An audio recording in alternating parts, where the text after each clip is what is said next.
یا ایھا الناس اتقوا ربکم ان زلزلۃ الساعۃ شیء عظیم یوم ترونها تذہل کل مرضعۃ عما ارضعت وتضع كل ذات حمل حملها وترى الناس سکارى وما هم بسکارى ولكن عذاب اللہ شدید۔ درود پڑھ دیجئے محمد وآل محمد پر۔ اللہم صل علی محمد وآل محمد وعجل فرجہم۔ عزیزان گرامی قدر، قرآن کریم کی جس آیت کو آپ کی خدمت بیان کرنے کا شرف حاصل کیا، سورہ حج کی پہلی اور دوسری آیت ہے، جس میں ارشاد ہوتا ہے کہ اے انسانو اللہ سے ڈرو اور خدا کا تقوی اختیار کرو، کیونکہ ان زلزلۃ الساعۃ شیء عظیم، کیونکہ قیامت کا زلزلہ بہت عظیم چیز ہے۔ قیامت کے اس زلزلے کے بارے میں اور قیامت کی اس وحشت کے بارے میں کوئی عام انسان یا حتیٰ نبی اور امام کا جملہ نہیں ہے، بلکہ رب العزت کا، رب کائنات کا، رب العالمین کا یہ فرمان ہے کہ قیامت کا زلزلہ بہت ہی عظیم چیز ہے، اور کتنا وہ سخت ہوگا مرحلہ، اس کی سختی کا کچھ اندازہ ہمیں دوسری آیت سے ہوتا ہے۔ سورہ حج کی دوسری آیت میں ارشاد ہوا یوم ترونہا تذہل کل مرضعۃ عما ارضعت، اس دن تم دیکھو گے کہ دودھ پلانے والی مائیں اپنے بچوں کو پھینک دیں گی، وَتَضَعُ كُلُّ ذَاتِ حَمْلٍ حَمْلَهَا، اور حاملہ عورتوں کا حمل ساقط ہو جائے گا۔ اللہ اکبر، یعنی اس سے زیادہ اور کوئی نزدیک مثال ہمارے سامنے نہیں آ سکتی تھی کہ جتنی ماں کو اپنے شیر خوار بچے سے محبت ہوتی ہے، جتنی حاملہ خاتون کو اپنے بچے سے محبت ہوتی ہے، فرمایا یہ جو محبت دنیا میں بہت زیادہ ہوتی ہے، اور جو محبت کا اعلیٰ ترین درجہ بھی ہے، اس محبت کی بات بھی اگر کی جائے تو قیامت کے میدان میں اسے اپنے بچے کی بھی فکر نہیں ہوگی، تو پھر باقیوں کی بات ہی کیا رہ جاتی ہے کہ بھائی کو بھائی کی کیا پرواہ ہوگی، یا کسی اور کو کسی اور کی کیا پرواہ ہوگی۔ اور پھر قرآن کریم نے بیان کیا وما وَتَرَى النَّاسَ سُکَارَى، اور تم یہ دیکھو گے کہ لوگ نشے کی حالت میں ہیں، لوگ مست ہو چکے ہیں، اور کوئی کسی کی پرواہ کرنے والا نہیں ہے، واقع نفس نفسی کا عالم ہے۔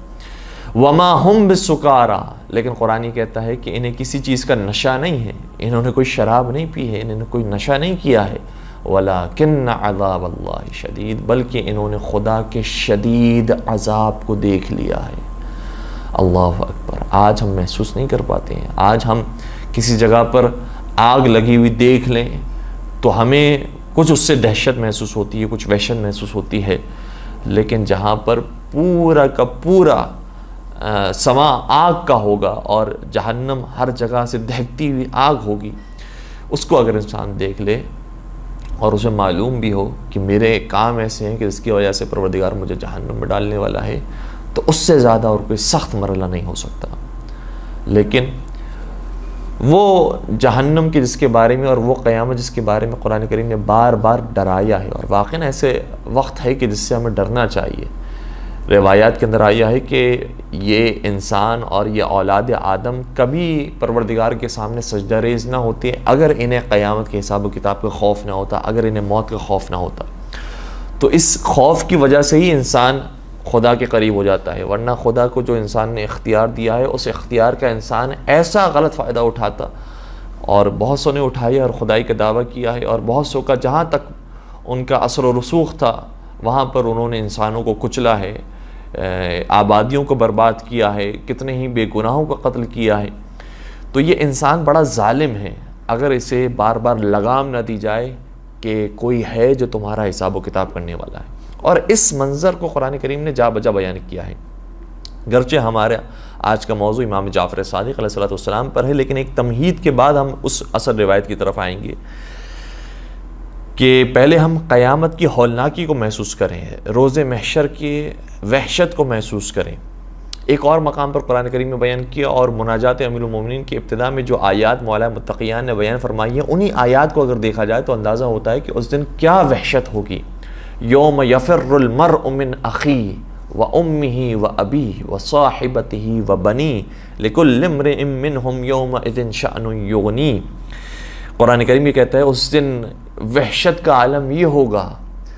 کہ انسان اپنے بھائی سے بھاگے گا، اپنی ماں سے بھاگے گا، اپنے باپ کو دیکھ کر بھاگے گا، اپنے بیوی بچوں کو دیکھ کر بھاگے گا، کہ کہیں ایسا نہ ہو جائے کہ یہ کچھ نیکیوں کا سوال اس سے کریں اور کہیں کہ نہیں تم مجھے ثواب دے دو، یہ بھاگے گا۔ اور اسی طریقے سے بھاگنے کی وجہ یہ بھی ہو سکتی ہے کہ کہیں ایسا نہ ہو جائے کہ میرے ماں باپ یا میری اولاد، میری بیوی بچے میرے نام اعمال کو پڑھ لیں اور دیکھیں کہ اس نے کتنے کتنے گناہ کیے تھے، تو میرے اعمال کو دیکھنے کے بعد مجھے شرمندگی ہوئی، اس لیے وہ بھاگے گا۔ تو ایک عجیب نفس نفسی کا عالم ہوگا۔ اور پھر انہی آیات کے اندر ایک آیت یہ بھی ہے کہ یوم لا ينفع مال، یہ لا تنفع مال ولا بنون، ظاہراً لا ينفع مال ولا بنون، کہ اس دن نہ کوئی اولاد کام آئے گی اور نہ کوئی مال کام آئے گا۔ اسی طریقے سے بیان کیا گیا کہ یوم لا تملک نفس لنفس شیئا، اس دن کوئی نفس کسی نفس کے لیے کوئی کام نہیں کرے گا اور کوئی ذمہ داری اٹھانے کے لیے تیار نہیں ہوگا۔ اسی طریقے سے یہ آیت بھی آئی ہے کہ یوم لا یجزی والد عن ولدہ ولا مولود هو جاز عن والدہ شیئا، اس دن ہماری طرف سے کوئی اس طرح کی اجازت نہیں ہوگی کہ باپ اپنی اولاد سے کوئی فائدہ اٹھا سکے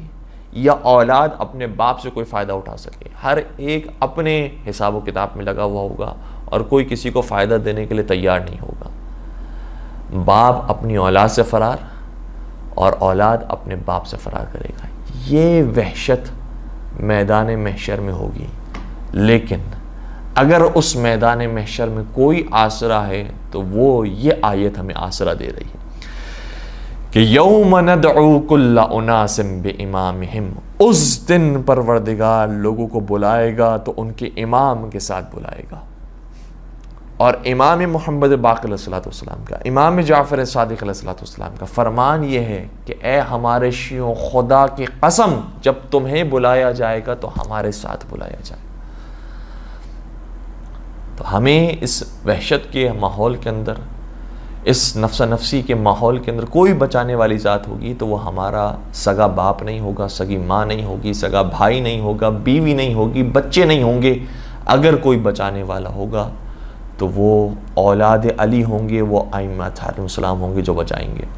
اور اسی حوالے سے ایک روایت آپ کی خدمت اور بیان کروں اور زحمت کو تمام کروں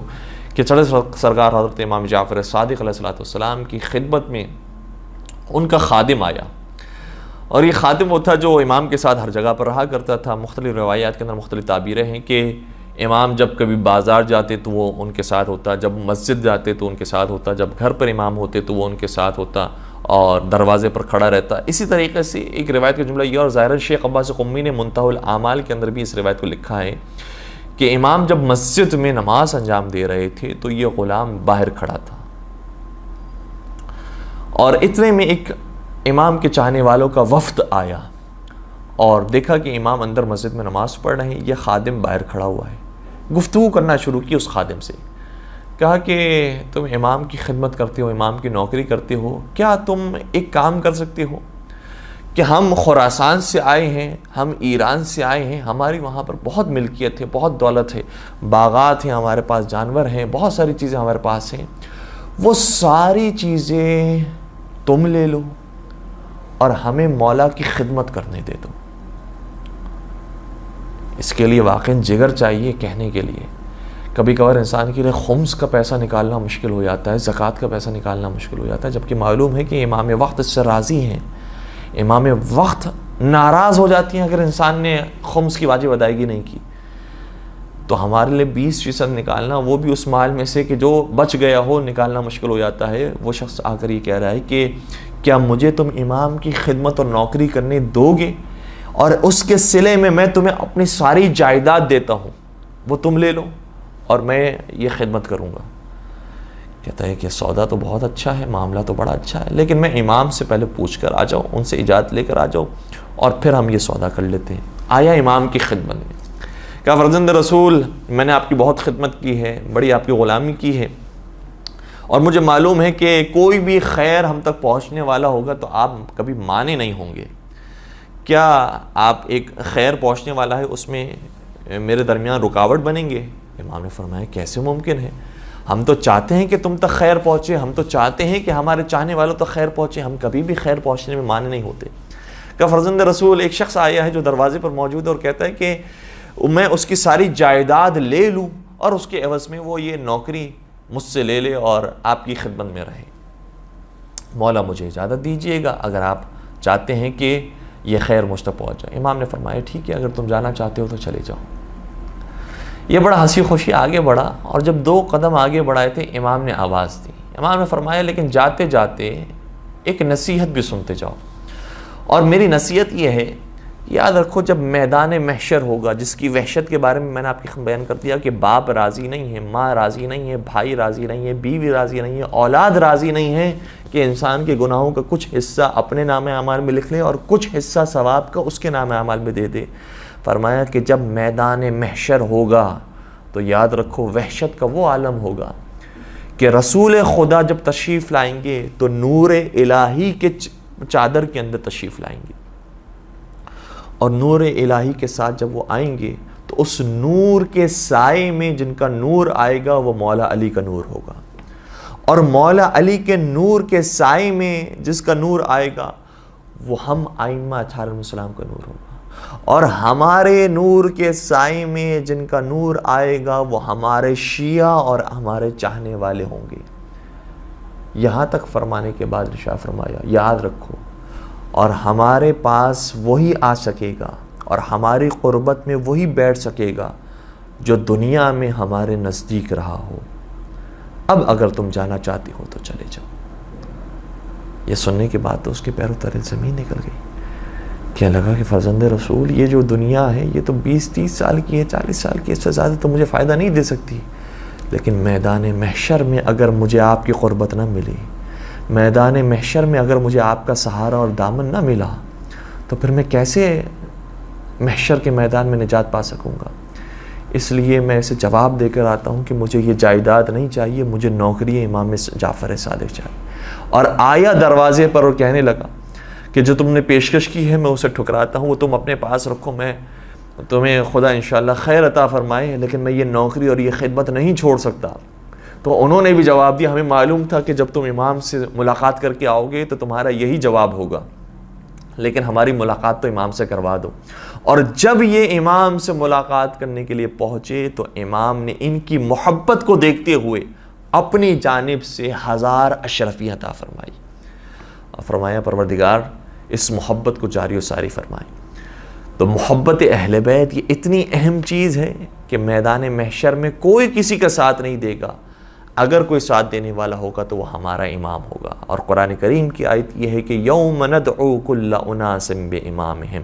اس دن ہر انسان کو اس کے امام کے ساتھ پکارا جائے گا۔ تو انشاءاللہ جب میدان محشر میں ہمارا اور آپ کا نام لیا جائے گا تو امام جعفر صادق علیہ السلام کے ساتھ لیا جائے گا۔ دعا کرتے ہیں کہ پروردگار ہمیں زندگی اور موت نصیب فرما تو امام جعفر صادق علیہ السلام کی ہمراہی کے ساتھ اور ان کے آخری وارث حضرت حجت ابن الحسن کے ظہور میں تعجیل فرما، اور ہمیں ان کے محبین اور عاشقین میں شمار فرما۔ وآخر دعوانا ان الحمد للہ رب العالمین۔